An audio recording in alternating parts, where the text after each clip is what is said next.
Hi everyone, my name is Wayne Heath and welcome to Conversations with ClubRight, a podcast about sharing my experiences as an ex-gym owner and current business owner.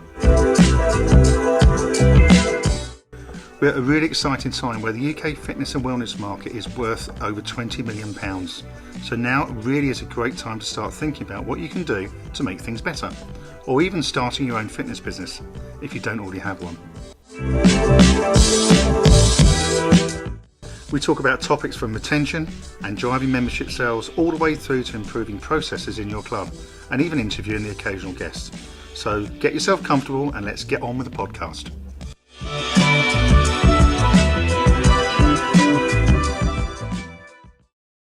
Hi, welcome to Conversations with ClubRight, and today I've got the pleasure of interviewing Gary White, an accountant, entrepreneur. I'm not going to say how many years, we say 40 years? We'll say the 40 years. Yes. Started his own accounting practice in August 1990. Chairman of Heybridge Swifts, which we're very proud of as an illustrious team. We'll tell us a bit more about that later, I'm sure. Okay. And finance director of ClubRight. So we're very proud to be sitting together, talking about a bit of money, how finance works, and the background to what makes Gary White do what he does. So first question, I suppose, is who is Gary White? Well, I'm as you say, an accountant. Been in business. Certainly been in accountancy for 40 odd years. Joined in the 70s when life was very different to very it different. now. Although with some of the things that you hear these days, it does sound at times like we're going to go back there. Yeah, it does, doesn't it? Won't talk about politics, that's for sure. I qualified working for large companies in industry and commerce, and I worked for a big dairy company, in fact. Dairy Crest, and that's where I got qualified. And in 1990, I decided. Was this when they used to deliver milk to the front door? They did. Yeah, we had loads of milkmen. We used to employ thousands of people, and I got a chance to set my own practice up because I built up a lot of experience there, and they were franchising out all their milk rounds to private individuals. And I thought those guys are going to need an accountant to do their tax and bits and pieces like that. Okay, so clever stuff. That's really how we got. I got into practice. My wife and I. Set a business up, so left in 1990, gave the company car back, took the plunge. That was a challenge. It was a challenge. It was, but I really enjoyed it. Yeah. I was so determined and focused, to be honest. And I think that's what it takes most of the time. You've got to have a decent business plan, a decent idea. But you have bags of energy and drive, and there was nothing going to stop me, to be honest. No. Once I'd made my mind up, I was going to do it. Well, I've known how you are, and I can certainly agree with that. It does. It is that determination, and I would say that to any gym owners out there, or people who are possibly considering setting up their own gyms. Of course. If you've got the drive and determination, you'll make it. You'll make it work, come what may. So what you're saying is just picking up on what you said earlier. So all these guys and girls driving milk floats suddenly became their own businesses? They did, yeah. I mean, some of them fell by the wayside, unfortunately, but there was, I think, 2,000 of them overall. Wow. And I thought, well, if I get 10% of the market, that could be a quite nice little practice. And how much did you get in? I think we got about 250, 300. Seriously? Yeah, Wow. which not a great business model to be too focused on one industry, I guess. We soon started branching out and diversifying across businesses generally. Yeah. And throughout the 1990s, there was a boom in small businesses. Lots of businesses started up in that time. There was a good environment for business. There wasn't the technology that we've got now. I can only dream of some of the solutions that are out there now that are just a click or two away, and for relatively small amounts per month that you could run a business on. Makes sense. Now that you couldn't do then. We had piles of paper everywhere. We had floppy disks. I had ladies working from home, coming in, picking up great big piles of paper like that they would then take away and put on our spreadsheets. We used Lotus 123 in those days, which was quite a good little system. But it was very primitive by comparison to now. So I suppose you're looking at that person who was employed by someone who was most probably quite scared all of a sudden of how the hell do I do all this important stuff for HMRC and everything else, really? Yeah, as we used to say to them, look, you get on with selling the milk, you get on, with getting up some ungodly hours, 6 mornings a week, and we'll do the rest. We'll look after your VAT, we'll look after your tax, make sure you provide for your tax and that sort of stuff. And some didn't, unfortunately. But there's some great characters, and we had a lot of fun. I've got to say. Sounds good. That's the other thing about business; it's got to be fun. It is. It's got to be fun. Otherwise, if you're not enjoying it, then you're not going to be very successful at it. Really. Yeah, exactly. It's not going to work, is it? No. So I'm just kind of back. So we've known each other for a while, but I'm trying to think, when do we meet? How long ago was that? I would say you probably won't get on for 10 years. Wow. I would say something like that. And I think in those days, I think you still had your old gym. We or did. you were selling Yeah, it that's how or we whatever, first met. and I think that's exactly right. That's Yes, how it I happened. remember now. And I think you came to our old firm. That's our it. old firm, then CBHC Chartered That's Accountants. it. I remember now. Me and Mel came down there without... You might even have spoke to Ian, I think, first of all. Ian I think I Harris, did. rather than me. Yes, I did. No, I spoke to Ian first, and then I think I got introduced to you by Ian. Think about it. That was it. Yeah. So, And it kept went in on from good there. contact ever since. Yeah, and obviously we worked together with you at a previous company and software business, and obviously then when you set the new one up, obviously we spoke, and the rest is history. Indeed. Fantastic. So tell me a bit more about experience that you've had starting your own business. I suppose we've kind of touched a little bit on it earlier, but from your point of view, what would be important when you're starting your own business, do you think? I think the key thing is having a plan, and not necessarily a 28-page or 50-page business plan, but a key plan that you can get down and document really, and which addresses the key areas. And it's got to be a good product, it's got to be in the right market. But I do think that writing it down or getting someone to do it with you, but preferably doing it yourself, I think really. When we decided to set up our business, I was still an employee for Dairy Crest at the time.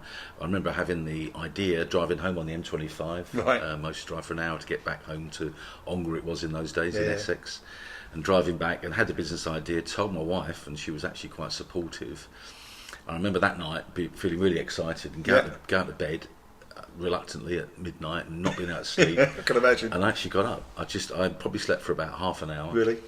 And I got up and I actually got my laptops weren't invented in those days. No. They were called personal computers or mobile computers. It was Right. a Hewlett Packard. Oh, okay. It looked like a big sewing machine. And you dropped the base of it down. There was a keyboard and a screen about that big. No. And I actually had my Lotus 123 and, fantastic. and some sort of word processing software. I can't remember what it was. VisiCalc or something like that, and actually wrote a business plan, literally, and sat up all night. Didn't go back to sleep. Right. Went to work the next day, which I think was a Friday. Absolutely buzzing. Wow. Didn't feel at all tired. I was just I'd made my mind up, and I'd done these numbers, and I'd done the written bit. I wouldn't recommend people sitting up all night and not going to bed. I would recommend getting some sleep, to be honest. But there's no way I was going to sleep, and I don't recall ever doing that. Other than the odd sleepless night here or there as you have with business, but I don't recall ever consciously sitting awake all night. It's kind of that excited, isn't it? Just the adrenaline was just flowing. It's funny you used to say what you said, because the name ClubRight, that came about at 4:30 a.m. in the morning. Really? Yeah, and I'd sat there thinking, what name's appropriate, what's going to make things good, what's going to make things believable, and I thought, ClubRight. Do everything right with ClubRight. Yeah. I'm running my business right with ClubRight. And there was just so many marketing connotations. And you did that pretty early on, because I remember when you rang me, literally a few days after, I think I was just in Lanzarote at the time, I'm pretty sure I was, and I was by the pool, and you said, I'm going to call it ClubRight. And I said, wow, that's a great name. Yeah, and there we are. And it is. We just cracked on, and I think it's that drive is kind of what you just picked up on there, is kind of what makes people do what they do.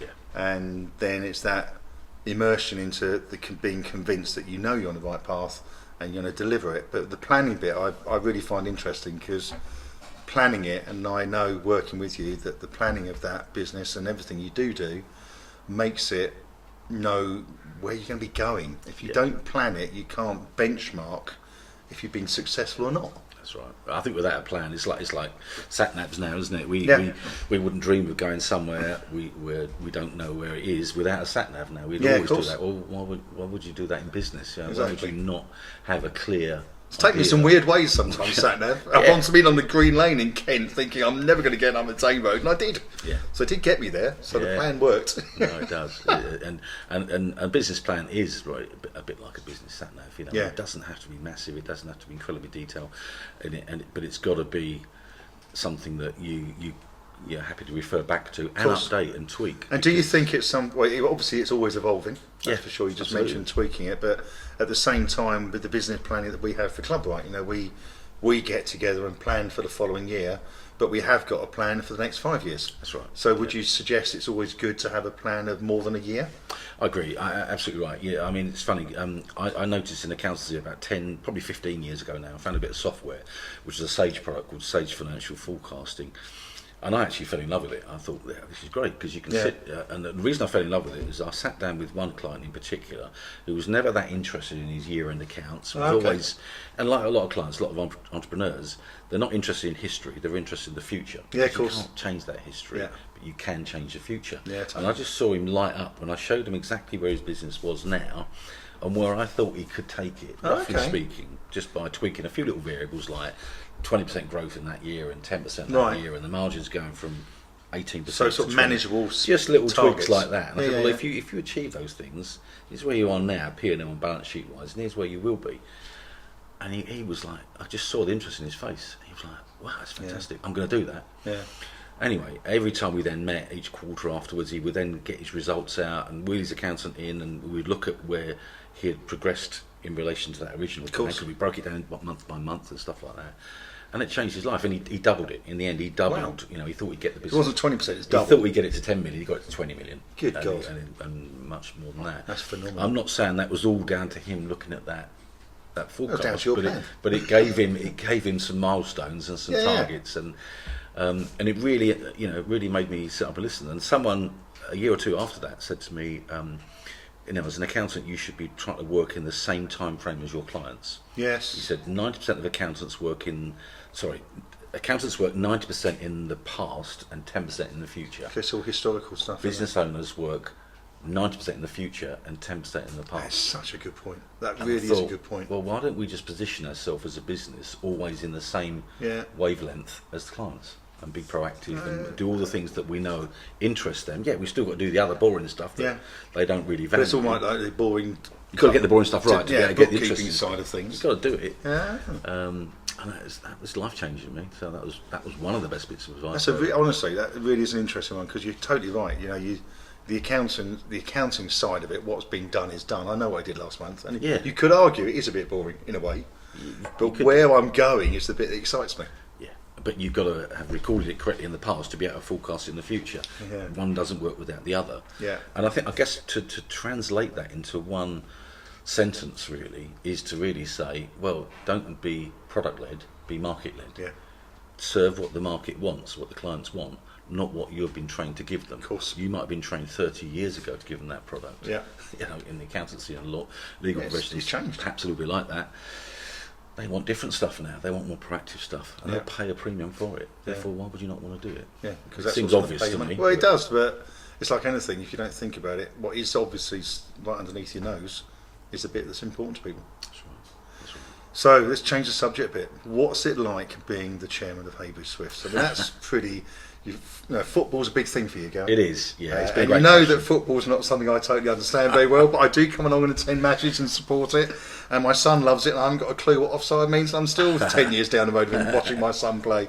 But football's been your life. So tell me a bit about Swifts and you being that chairman. Well, I love it. I've been watching them for about 20 years, 21 years. We moved into that area near Malden in Essex, and I just love non-league football. I grew up watching it as a kid. I was never quite good enough to play at that sort of level. I played a lot. I played for 40 years. Wow.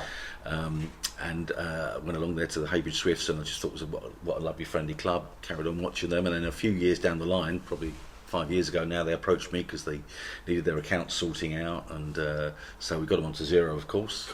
Without question, we always did that.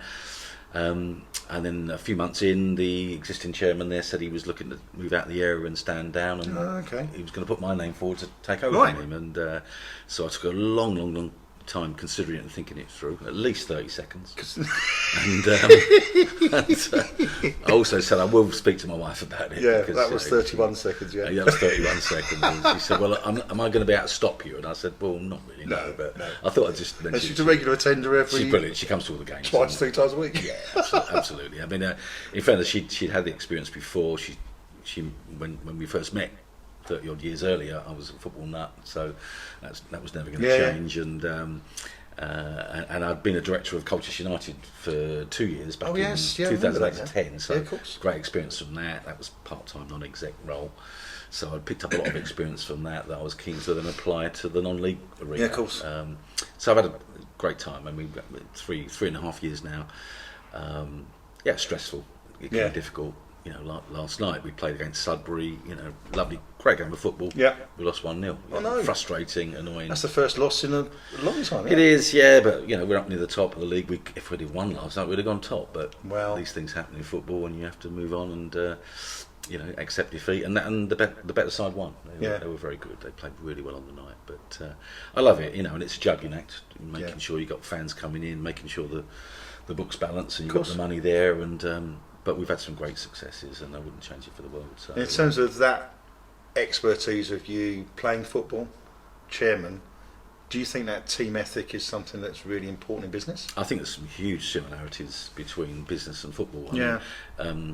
Heybridge Swifts is like an extension of the clients that I've got. It's very much a case of trying to, as chairman, to try and create the right environment and a positive and supportive environment where people go there to enjoy themselves. They're there to compete in sport. It's not all necessarily about winning every week. You'd love to, but you've got to accept that sometimes you're going to lose.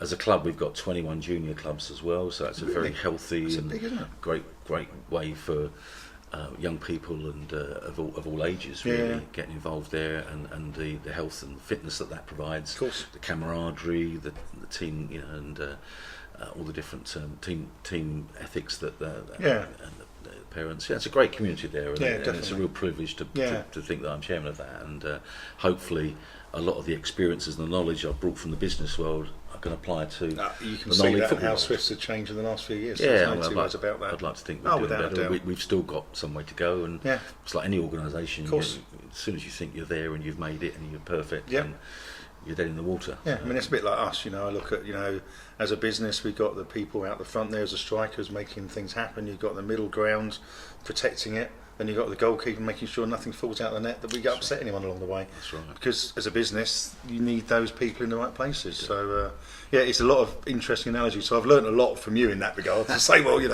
how do we actually get the right team? You need people doing the right jobs to make sure that the whole overall team delivers. And I think also you need in business, if you're a business owner, you need the people working for you that perhaps have got different skills to you. Yeah, totally. You don't really want to employ clones of yourself. You want them to have the same values and the same ethics and positive culture and everything like that, but you don't necessarily want them all salesmen, because nothing you can't do everything. Done. No, exactly, and it's just nothing ever happens. A mixture. So in my notes, I've got a quote that says, "I make sure that every day I have a plan and I can differentiate between important and urgent issues." Tell me a bit about that. It sounds like you have a little bit in a way, but it's kind of like you've defined how you deal with your day by planning it. I do. I mean, I try to. I used to keep a timesheet every little minute every day, and I did that for 20 odd years. Wow. It must have been. Just a notepad? No, on a spreadsheet. I would plan it, start of each day, and I'd have all the jobs that I hadn't done the day before or whatever, and I would bring them forward. I would try and distinguish between urgent and important. I'm impressed. And I don't think I'm a great time manager, because I am easily distracted. If I call it shiny penny syndrome. There's always these nice little pennies that come in. Well, the bright lights we have today. You've already got a pocket full of them to deal with already. Yeah, it's easy to get distracted, but provided you've got good people around you can pick up on those ones. Of course. You sometimes still can do it, but I used to record every minute of every day, because in the accountancy profession you're billing in many cases based on time, so you have to back it up and justify it. But I stopped doing that 2 or 3 years ago when we set the new company up, the new business, which is an R&D tax consulting business, Aspen-Waite, part of the Aspen-Waite group. It's brilliant. We spend all our time now doing R&D tax claims for businesses, so we're helping them to be rewarded for their innovation, of course, and overcoming technical uncertainty. It's fantastic satisfaction. Yeah. So it brings together so many of the skills that I've built up over the years and the experience. And we've got a really good little team of people there now. So now I don't record every minute of each day, right? Which took me a little while to get used to. I still plan ahead each day, because you're in that habit of doing it. Yeah. And it does seem. I do feel a bit guilty at times not doing timesheets. Oh, really? But a lot of time was getting spent multitasking and keeping timesheets all the time. We don't charge by the hour. We charge by the value created, a percentage of the tax recovered. So provided I don't spend too much time on certain clients at the expense of others. So you can see what's cost effective to spend more of your time on based on that return. Exactly, and I think what I really enjoy now is the variety of the different businesses that I'm working with, not just in terms of R&D, but in directorships like I am with ClubRight, because if I can bring some value and bring some of the experience I've gained from dealing with hundreds of other businesses over the years and help people avoid some of the pitfalls and mistakes or whatever, that gives me a lot of satisfaction. And I think that's the bit that is, apart from anything else, is a pleasure working with you, because you're able to bring a breadth of knowledge to the board of directors at ClubRight that isn't just a normal accountant's approach in that regard, because you have such a wealth of experience and have that entrepreneurial outlook. I think that's always been a bit that it's been really interesting. Well, it's interesting. I came here from a meeting just a few miles away near Wickford. I've got a client there that's a dental, cosmetic dental manufacturing business. They supply dentists all around the UK. Really good business, and we had a guy there who had been an employee for the last 20 years, considering setting up his own business. And I said to him, well, I've not been an employee for 29 years of anyone, so I could only give you the advice and share with you that what I think you should be doing, and it's always going to be set your own business up. Because of course. He is very good on sales. He's very good on areas that in his particular marketplace, and and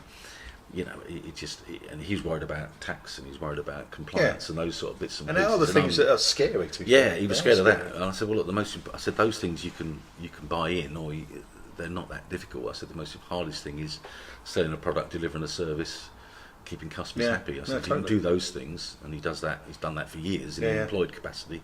There's no reason why you can't do it. Because you know those skills, you just need to make it part of your business. Yeah, that's the hard thing, I think. So is it true, this is netted down some interesting sort of technical accounting terminology, so we can be okay with this? Yes, you okay? Far away. Cool. Is it true that you are personally liable for trading debts if you are not a limited company or an LLP? That's absolutely right. Yeah, I mean, I would always recommend any business, however small, to trade not as a sole trader or a conventional partnership. Always do it as a limited company or an LLP, limited liability partnership.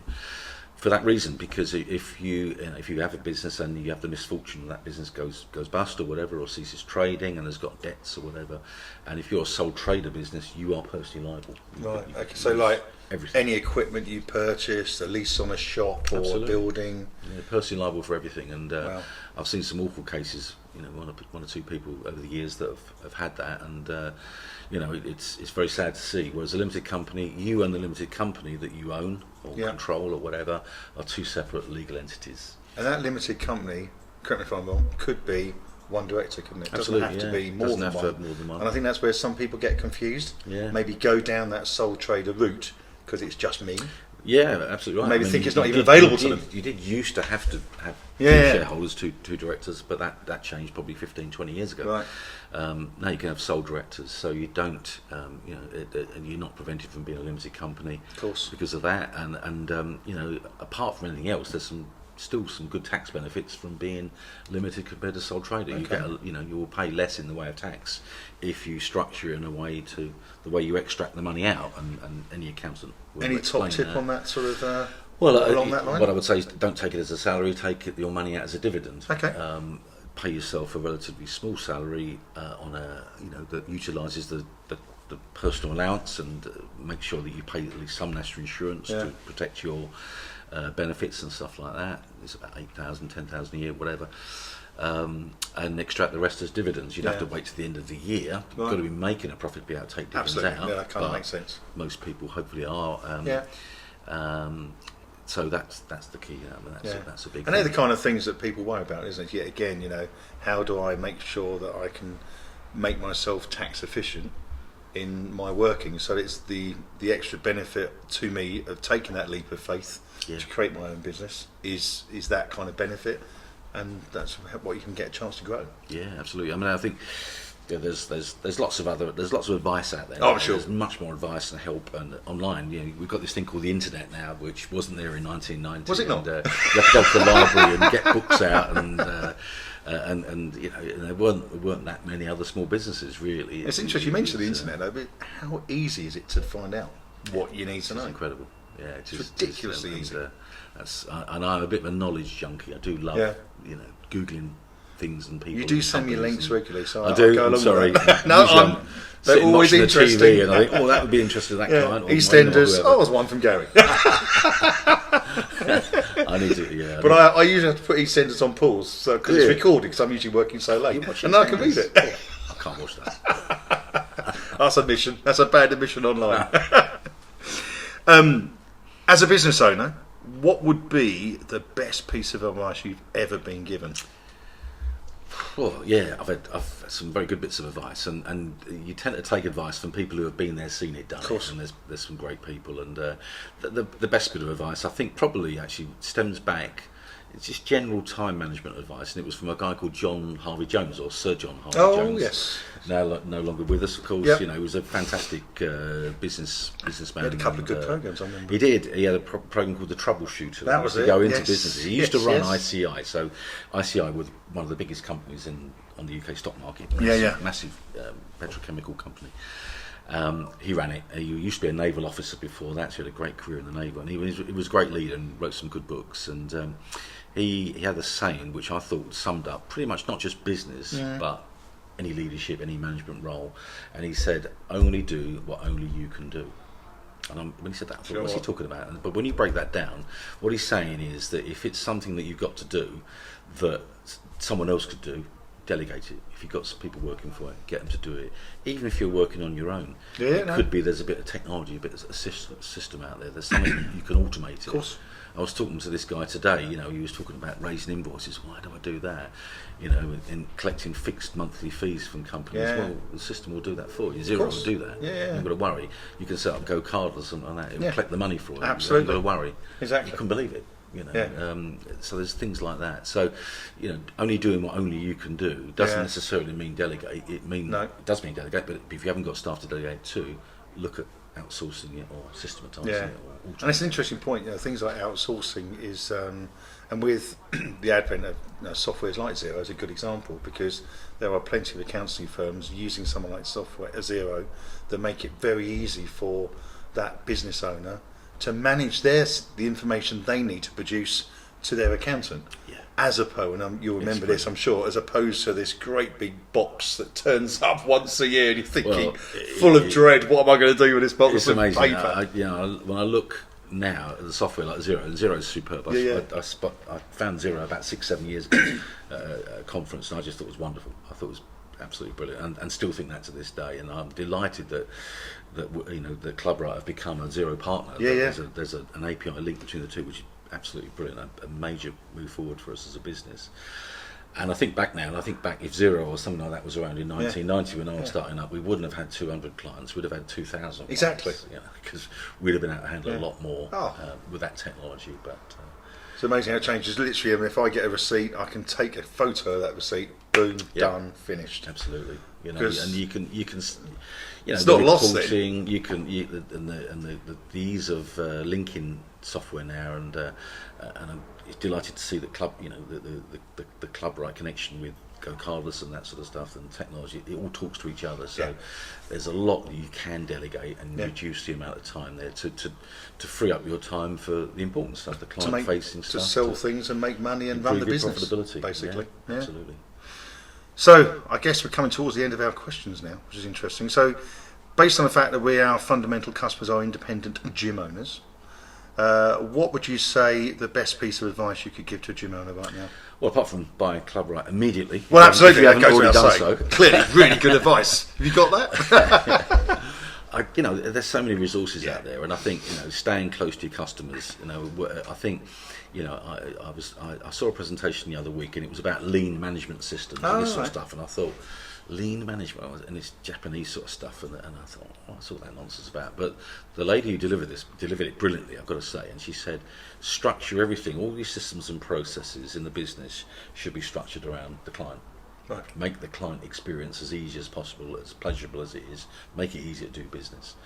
And I thought that was brilliant, absolutely brilliant. And if you've got that at the heart of everything you do, and you are market led, as we said earlier on, not just not product led, Yep. because it's the market determines. It's not your decision what people buy. No. Yes, you could offer them X, but they actually may be wanting Y. Yeah. If you're always aware of what they really do want, and They're gonna buy it.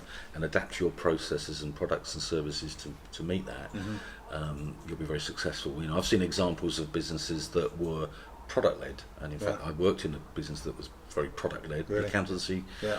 profession is very product led. Yeah. It has to be to a certain extent, but really I think it should be market led. But and the world's changed. The likes of, like you mentioned, Zero.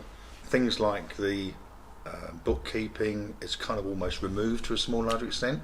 So the lion's share what an accountant might have charged a client, say a gym owner, for is gone. So they then need to sort of make sure they've got a product that actually solves all their problems. And the accountant almost got to come up with different types of services to actually even be competitive anymore. Would I be right in saying that? The good news is there's plenty out there. There's plenty of services out there. They've only got to look. They've only got to listen. Really listen. Really talk to clients on a regular basis. What do you really want? Yeah. We're delivering X. Do you really want X? Do you want Exactly. ABC or X, Y, Z instead, Yeah. or in addition to, and very often if you're providing a premium service and a real adding value and helping the profitability of those businesses, there's every chance that they'll pay for it and pay more for it. Of course, from the stuff they have to have. And I think actually I was with a gym not long ago and doing a similar kind of thing and asking what they were talking about in their business, and I said to them, you need to find out who your best customers are, have a chat with them. Absolutely. And then once you understand who your best customers are, find more of them. Well, that's interesting. You say that. I mean, it's the 80-20 rule, isn't it? They say that 80% of your profit comes from 20% of your clients. Absolutely. And that's very often the case. And I've used some really useful little client grading software that there's a little questionnaire you go through with all your top clients, and it grades them between A to D. Of course. And the A's and B's are the ones that really make you money. And the C's and D's, you're never going to make it. Sounds a good idea, but maybe wasn't such a good idea in the long term. It's chasing turnover rather than profits. Exactly. Well, do you know what? It's been an absolute pleasure as normal. Pleasure, Great to be able to get some of these anecdotes and awesome golden nuggets of information and experience. Really enjoyed it. No, and looking forward to having another interview with Gary White. Well, I'm just off to my walking football. Are you now? I'm making my debut at walking football. Where are you playing that? I know I look too young for that. At Malden, the Plume School at Malden. Are you now? So walking I'll football. be there with Don't run, because I know what you're like. You are going to run and smash it, aren't you? Well, fantastic, I might get Gary. a red card. Well, you never know. You get a red card or you're going to win. I'll look forward to the message later to see if you won. Great stuff. Fantastic. Thanks so much for your time. Pleasure. Cheers. Thanks. Thank Thanks for listening. We want to help as many business owners as we can in this podcast. So remember to share it with your friends and let us know what topics you would like us to talk about next. See you next time.